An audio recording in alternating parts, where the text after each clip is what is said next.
I wanna rock with you, baby. All night long, I wanna roll with you, lady. Feeling so strong. Yeah. Hey, Vogue. It's your boy Usher here, and this is my life in mix. Here we go. We got a good one to start it off. You know why this means so much to me? Being 15 years old and, doing my first album in New York City, I decided that I wanted to do things my way. I was introduced to Frank Sinatra, and I heard My Way, the song. I was like, that's how I feel right now. But I'm at the beginning of my story. He was at the end of his life. A little bit of what you're seeing here, right? One, my U chain. Right now I feel really naked because I don't have it on, but it's all good. But this was the very first chain or anything that I ever designed myself. And the rest of it is just my mannish and flirtatious self. Cool. Yeah. This is the Billboard Music Awards, right? This was the night that I won several awards, had a very successful album. And man, I was just very, very happy, that I got a chance to put this yellow ensemble on. I still am mad that I couldn't quite fix the collar because that would have made it perfect, right? If I just fixed the collar. It was strong and wrong. Just getting into jewelry. I had made my second U, as you can see there. I don't know what I was thinking, but it was, yeah. All right. So I'm really getting funky now right here. So this is when I'm really starting to take off. I got 2 U's on. I came out the house with 2 chains on that night. You know what I'm saying? Damn the fact that I don't have a shirt on. You know what I'm saying? And it's just, what'd you wear? My 6-pack. What? And of course, this one of a kind, ridiculous fur coat in the middle of summer, by the way. It's Gucci. The belt, Gucci. Gucci everywhere, baby. I had my Gucci belt on. This is back in the time where it's like, if you stay ready, you don't have to get ready. You never know, I might get into a dance battle. So I need to have the right shoes on. I was ready for a dance battle, shirtless, with 2 necklaces on, in the middle of summer, in a fur coat. Sounds like a winning combination to me. This was the Kids' Choice Awards. Yeah, I was totally appropriate. Yeah, so this is a pretty incredible night. This is BET Music Awards. I think this is Dolce & Gabbana. It was all about jeans and a motorcycle jacket up top. That was like my staple look. Once again, I have my U on. Gucci still, have Gucci pants on. And there was like this kimono belt that I wanted to wear to the side. Actually, it was the first time that I'd ever performed with my girlfriend at the time, Chili. It was cool, man. Here we go. So this is a grand moment because it's my first Grammy. I do remember this. I wanted to stand out, and there were these really cool etro ties. And I look back at this, I don't feel so bad about it, but I was talking to my kids and they were laughing like, that's terrible. I was like, is it really? To be honest, when I look at these moments, I never cared whether I would win an award or not, because I wasn't doing it for that reason. Being on stage has always been more gratifying than actually winning an award. Yeah, this guy. This was Year video. I worked with Tamika Foster and Bria Stinson, and we created this real iconic moment. This was considered like something that was cutting edge, and this was a bit defiant, but also too cool enough to feel like it was the Usher look. So blazer, Ryan Kenny shirt, which was me supporting Black entrepreneurs, raw leather with sort of metal buckle. Had to have my Air Force Ones on. Yeah, and that was it, man. We forgot the U. I had my U on too. First of all, I worked on an album, Confessions. I wanted to have real talk conversations about things that men go through. And I go back and forth with L.A. Reid, and I'm like, yo, my first single is Let It Burn. He's like, no, it's not. It's Yeah. I'm like, no, it's Let It Burn. I'm telling you, man. He's like, no, it's Yeah. It was a huge fight between me and LA. I actually ultimately won the argument. So with 12 consecutive weeks at #1, of course, somebody would have to dethrone it. Why not do it again? So then Burn took it down and it became the next #1. Great look, great moment. That's Atlanta history. This is the actual album artwork for Confessions. Throughout history, there's been these moments or things that I tend to gravitate towards. Knitted caps have always been something that I was really, fond of, loved. So I spent that entire album, with either that A-Town cap or these knitted hats. It's funny, I gotta ask you a question, right? Does it look like I'm standing in a booth singing to a microphone, or does it look like I'm in a confessional? Me on the court in Cleveland with the Cleveland Cavaliers, of which I own a minority share in. It was a 101, a Doc Romanelli piece, which might be True Religion pants. Still got my U-chain on. How many U-chains have I made? Countless. All right. I remember this 3-piece like it was just yesterday. I loved it. I'll never forget doing a split in this. I actually flipped off of the top stage onto a set of stairs and came up into a perfect split. It was probably one of my better performances. The stylist Don Haynes introduced me to Bottega Veneta, but we wanted to do something that was classic. I was really on a 3-piece kick at the time. I was still, wearing my shades because that was a major part of my imagery at the time. So I was trying to find like staple things that people would remember me for. So this is in Atlanta. This is Margiela. So this night I presented Justin Bieber with the 2011 Horizon Award.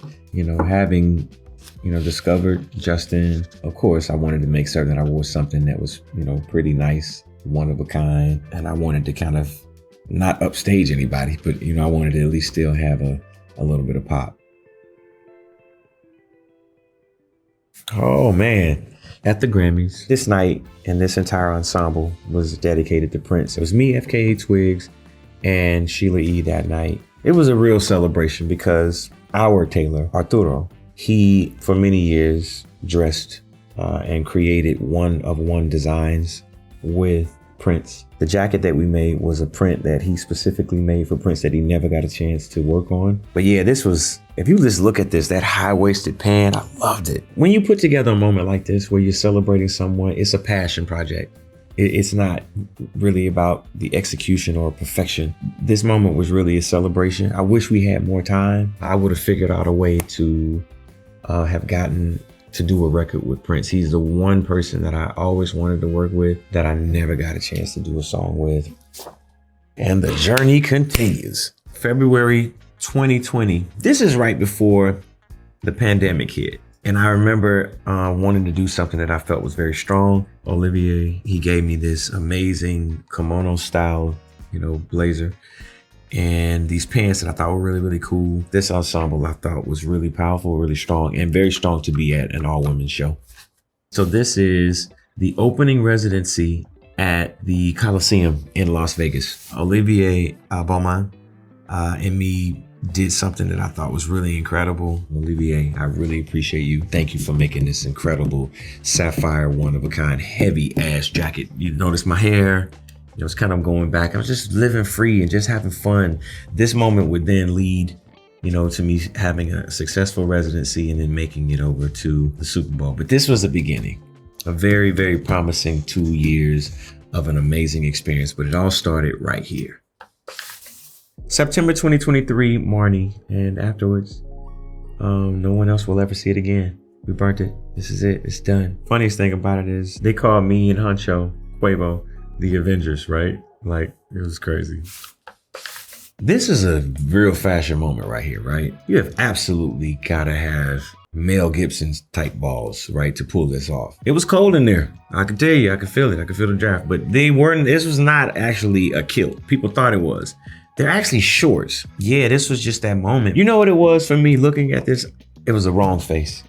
It was the wrong, I had the wrong face on. I needed to like be super serious. Like, I'm here to sell you these Girl Scout cookies. You're gonna buy some of these cookies. I know you. I know you like tagalongs. I just enjoyed it. I just liked it. This is what I wanted to wear. Yeah, I was taking a bit of a risk, but also too, I was supporting my brother Pharrell as he started this amazing journey with Louis Vuitton and spending time at the atelier and just getting to know what his process was. I wanted to show support in a way that would be relevant and garner the type of attention that I think he deserves as a designer. Need I say more? I finally made it to the cover of Vogue, man. Very happy. This was a story about the incredible moment that had happened in Las Vegas and the moment leading up to the Super Bowl, which had not happened yet. A classic supermodel, a classic man, a classic moment. Are you serious? What's going on, sexy eyes? This was my SKIMS ad. Me and Kim, we talked about doing something I wanted her to support coming home, which is why I have the peach in my hand. It was a grand moment. The moment of all moments, right? The Super Bowl. I found out that I was going to be the Super Bowl halftime show by Jay-Z. He asked me, are you ready for the major moment? I'm like, What you talking about, bro? He's like, are you ready for your Michael moment? I was like, the Super Bowl?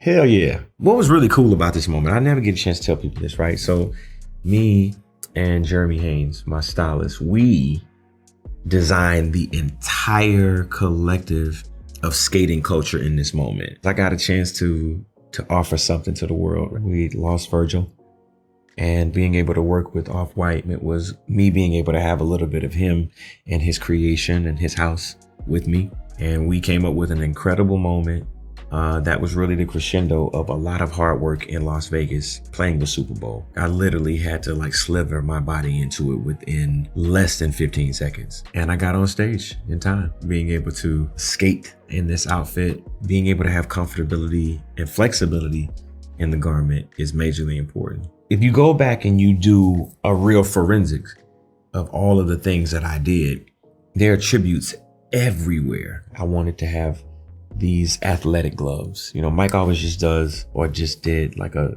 glitter-filled glove. I had both and then I took one off. That was a moment to Michael. You see the jewelry here. I got married the night of the Super Bowl after having one of the most remarkable moments in my life, in my performance history and career. I did the next best thing, and that's to marry my best friend. Elvis married us. We got married in a drive-thru in Las Vegas. And Elvis and our kids, they kind of officiated us.